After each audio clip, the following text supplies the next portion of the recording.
My name is Charles. I live in Detroit, Michigan, and honestly, I don't know what we walked into that night. This happened when I was 19. Me and my best friend Alex decided to break into an abandoned factory downtown to play hide and seek. I know how that sounds. Two college guys playing hide and seek, but we'd been doing this since we were kids. It was our thing. And that building looked perfect. 4 floors, tons of hiding spots, completely empty, or at least, we thought it was empty. We planned to meet at 10 p.m. when the area would be dead. Quick game, maybe an hour. Back to campus. Alex had already checked it out a week earlier, slipped in through a basement window, said the place was completely abandoned, no security, no one living inside. When I got there, he was already waiting by the fence. We found a gap and made it to the basement entrance. "You ready?" Alex asked as we climbed through the window. I laughed. Born ready. But the second we got inside, you know that feeling when a place just feels wrong the moment you enter? That's exactly what hit me. The building was too quiet, not normal quiet, dead quiet, no rats, no wind, nothing. Just total silence. And there was a smell, sweet but rotten, like flowers left in water for too long. We decided Alex would hide first. I'd count to 100, then find him. Same rules we'd used since middle school. I sat in the basement and started counting while Alex ran upstairs. There was a strange echo in that building. I could hear his footsteps for maybe 30 seconds, then nothing. 98, 99, 100. Ready or not, here I come. My voice bounced off the walls and came back sounding wrong, like something had bent it. I started searching the first floor, phone flashlight sweeping through empty rooms, small offices, storage areas, perfect hiding spots. But as I searched, I started hearing things that didn't make sense. Light tapping, like fingernails on metal. And the strange part, the sound always came from rooms I'd already checked. And that sweet smell, it was getting stronger. I made it to the second floor. Still no Alex. He'd always been good at hiding. But then I noticed something on the dusty floor. Fresh scuff marks. Not from our shoes. Different size. Different tread pattern. Like someone else had walked through here recently. "Alex," I called quietly. "If you're moving around, it's not funny." No answer. Which was normal. Part of the game. I checked 3 more rooms. Then I heard something that made me freeze completely. Footsteps, directly above me. 3rd floor. Slow, heavy. Not Alex. Alex has a light step. Always has. These sounded like boots. "Alex? That you?" The footsteps stopped, complete silence. 10 seconds. Then they started again, faster this time. Like someone running. I decided I had to check the 3rd floor. Something was wrong, and I needed to find Alex. The staircase was concrete. Every step echoed.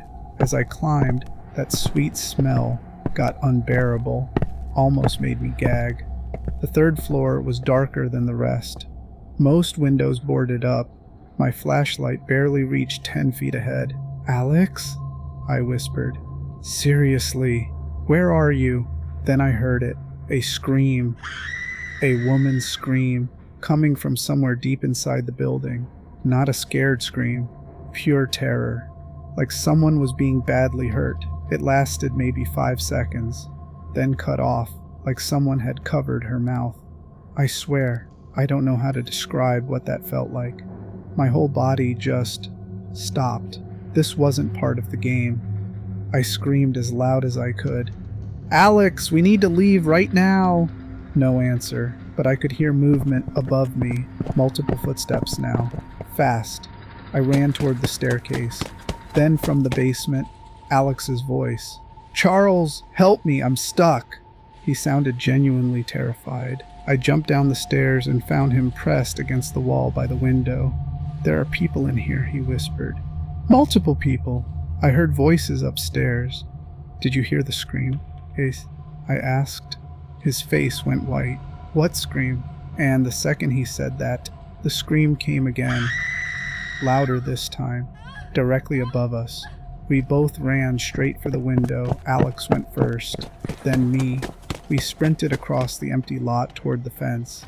From inside the building, voices, male voices, angry voices. They spotted us, Alex said as we ran. They know we were there. We made it over the fence and to the car, but as I went to get in, I looked back at the building. Lights were on inside now, lights that weren't there before. Silhouettes moving behind the windows. People were living in that building. Then, the scream came again. This time, I could see where it was coming from. 4th floor, one window, light behind it, and in that window, a woman's outline, someone behind her, holding her.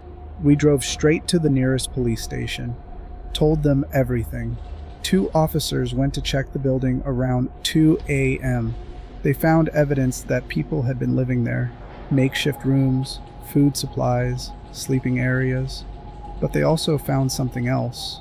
In the room where I saw that woman, chains bolted to the walls, fresh scratches in the concrete, and blood, fresh blood.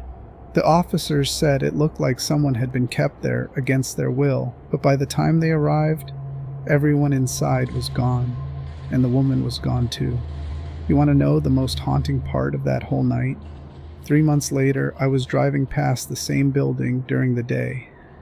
Fully boarded up now, city condemnation notices on the fence, but as I drove past, I heard something, a faint scream from inside. Same woman's voice. I called the police again. They searched the entire building, found nothing, told me old buildings make settling noises, but I know what I heard, and I think I understand now why those missing women were never found, because some places become collection points, places where people are brought and never leave. If you ever explore an abandoned building and you hear someone screaming for help, don't investigate, just run, because sometimes the people you're hearing aren't the real danger, it's the ones who put them there.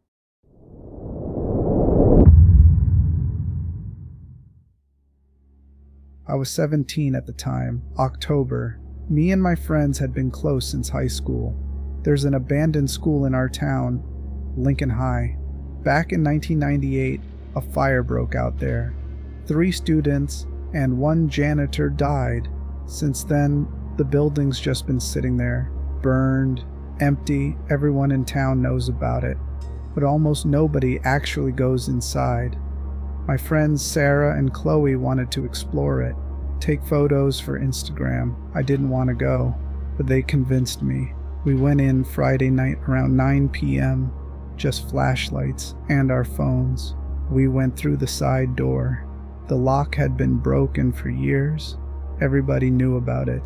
Inside, the school looked exactly how you'd imagine.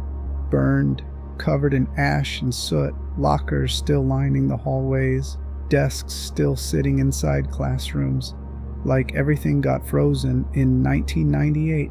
Sarah said, "This place is seriously creepy. Let's go check the 2nd floor."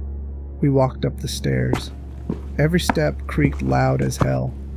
We were slowly moving through the hallway. Then suddenly, Chloe stopped. Her face went completely pale. She goes, "Guys, stop talking for a second. Do you hear that music too? Sounds like some old radio playing behind the walls or something." We all stopped, listened carefully. It was old Western style music, like a waltz, very faint, coming from far away. We tried following it, but the sound wasn't coming from one direction. It felt like the music was inside the walls. We kept exploring. The music kept moving with us, or maybe we were moving with it. Couldn't really tell. Anyway, let's check the chemistry lab, Chloe said. The chemistry lab was at the end of the hallway. Door was already open. We walked inside. This room was way worse than the others. Completely burned up. Parts of the ceiling had collapsed. Thick black ash covering everything. Our footprints were forming in the ash while we walked. The music sounded louder in here, like the source was really close. Sarah swept her flashlight across the room, burned desks, melted equipment, broken beakers. Then Chloe's flashlight hit the corner. No joke, all our throats went dry. There was a real human skull sitting there. But the worst part, an old piece of chalk was jammed between its teeth, like somebody was punishing it. Sarah pulled out her phone. "I'm taking a picture. Nobody's gonna believe this." She lifted the camera, started taking the photo, and the second she hit the button, her phone shut off. "What the hell?" She tried turning it back on. Nothing. My battery was at like 80%, and suddenly, the music stopped. We all looked at each other. I said, "We need to get out of here. Right now." We started heading toward the stairs. Then the music started again. But now it was behind us, inside the chemistry lab, and way louder than before. Chloe yelled, "Run!" We took off down the hallway. Suddenly, we heard footsteps behind us, coming from the second floor, following us. We barely made it to the stairs, ran down to the first floor. Then Sarah screamed, "Back door! Go to the back door!" We ran the opposite direction, toward the back exit. The footsteps kept getting closer. I grabbed the handle and shoved the door open with everything I had. We sprinted into the parking lot. Didn't stop till we reached Sarah's car. We got inside, started the engine, and just sat there staring at the school, shaking. Sarah said, "We should call the police. There's literally a dead body in there." We went to the police station, told them everything. The skull, the chalk, exact location, second floor, chemistry lab. They said they'd check it out. Then one officer asked, "You girls want to come back and show us the exact room?" We didn't want to, but we went. 2 police cars followed us back to the school. We made it to the chemistry lab. Door was still open. "Right there," I said. "The skull was in that corner?" The officers went in first. We stayed standing in the doorway. One officer walked over to the corner where the skull had been, looked down, stayed quiet for a few seconds, then looked back at us. "There's nothing here." "What?" Sarah walked inside. We looked. Just ash. Ash everywhere. No skull, no chalk. "It was here," I yelled. All 3 of us saw it. The officer shut off his flashlight and looked at us. "All right, kids. Enough. There's nothing here except ash and debris. If you call this in again and waste our time, we're calling your parents. Go home and stop filling your heads with ghost crap." We sat inside Sarah's car staring at the school. Police were still searching the building. "I know what we saw," Chloe said. "That skull was real." "Then where'd it go?" I asked. "Skulls don't just walk away." Then Sarah looked down at her phone. It turned back on by itself. She started scrolling through her photos, then suddenly froze. Oh my God. The picture was there, the same photo she tried taking before the phone died. But there was something else in the photo too, something we didn't see at the time. Standing near the doorway, a figure, blurry, dark. Suddenly, the police cars started leaving the school. "We should show them the photo," Chloe said. Sarah shook her head. "They'll just say it's Photoshop. They already think we're lying." We sat there quietly for a minute. Then Sarah started the car. "Let's just leave." The next day, Sarah posted the photo on Instagram. Asked if anybody knew what we'd seen. Within an hour, some anonymous account commented. The comment said, "That's not a random skull. That's Mr. Hendricks, the school janitor. His body was never found after the fire.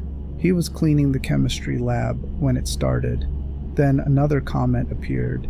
"Mr. Hendricks used to punish kids by forcing chalk into their mouths and making them stand in the corner.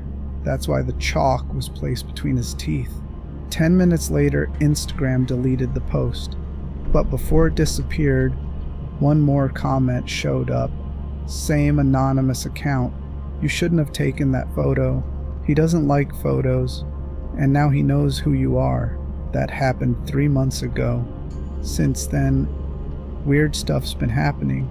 Sarah's phone shuts off every night at 9:47 p.m.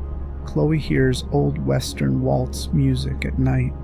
And me, I keep finding things in my room, things I never put there. Last week, I found a piece of chalk sitting on my desk. I threw it away, but the next morning, it was back. And so, if you ever go inside an abandoned building and see something that shouldn't be there, don't take photos, don't tell anybody, just leave, because some things, once you disturb them, don't forget you.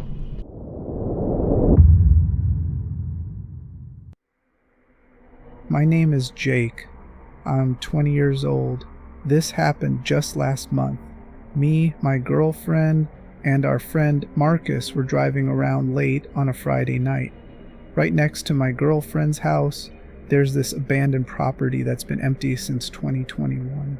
People around the neighborhood said the owner died during COVID, and the family just left the place behind. Ever since then, the house has just sat there, silent and rotting. Marcus had been drinking that night, and he kept giving us stupid dares. You know how boredom hits in the suburbs at 2 a.m.? What started as a harmless dare turned into the most terrifying night of my life, because that house wasn't as empty as we thought it was. We were parked outside my girlfriend's house around 1:45 in the morning when Marcus pointed at the abandoned house next door. "I dare you to go inside," he said. "Just 5 minutes. Prove you're not scared." "Bro, technically that's breaking and entering," I told him. "Come on, man. That place has been empty for years. What's the worst that could happen?" My girlfriend kept telling me not to do it, but Marcus wouldn't stop pushing. Calling me scared, saying I wouldn't actually do it. Finally, I gave in. "I'll go in and come right back out. No exploring." The house looked exactly like every abandoned house you see in America. Overgrown yard, old newspapers scattered across the porch, and that weird, neglected feeling abandoned homes always have. I climbed through a broken window and dropped into the living room. The second I got inside, I smelled something rotten. The entire house was pitch black. Only tiny bits of streetlight leaked through gaps in the boarded windows. I turned on my phone flashlight and started looking around. Everything was covered in dust and debris. Old furniture still sat there, but most of it was decaying. The walls had water damage from broken pipes, typical abandoned house stuff. But then I noticed a few things that didn't seem old at all. Fresh footprints in the dust. I walked toward the front window where I could still see Marcus and my girlfriend standing by the car. I waved to let them know I was okay, and then bang! Somewhere deep inside the house, a door slammed shut. I froze. There wasn't even any wind inside that place. I stood there listening, waiting, but after a few seconds, silence. I kept trying to convince myself it was just the house settling. Old houses make noises, right? But deep down, I already knew someone was inside that house. I slowly started backing toward the broken window. That's when, out of the corner of my eye, I saw movement, a shadow, sliding across the hallway wall, like someone trying to stay hidden. "Shit," I whispered. I started moving faster toward the window, but whoever it was had already seen me. Now I could hear movement getting closer, heavy footsteps. Slow at first, then faster. I reached the window and started climbing out as fast as I could, and then, right behind me, I heard running footsteps. Someone was chasing me. I jumped out the window and sprinted toward the car. My girlfriend already had the engine running. "Go! Go! Go!" I screamed. "What happened?" "Someone's in there. Just drive." She threw the car into reverse, and then a tall figure stepped out from behind the abandoned house. He was wearing some kind of mask, like a ski mask or maybe a hockey mask. And yeah, He was holding a freaking axe, a full-sized woodsman's axe. He just stood there in the driveway, blocking the exit. Then suddenly, he started screaming at us, threatening to kill us. Marcus leaned forward from the back seat and yelled, "What the hell is that?" My girlfriend slammed the gas pedal down, and we took off backwards down the street. But through the rear window, I could still see him, running after the car.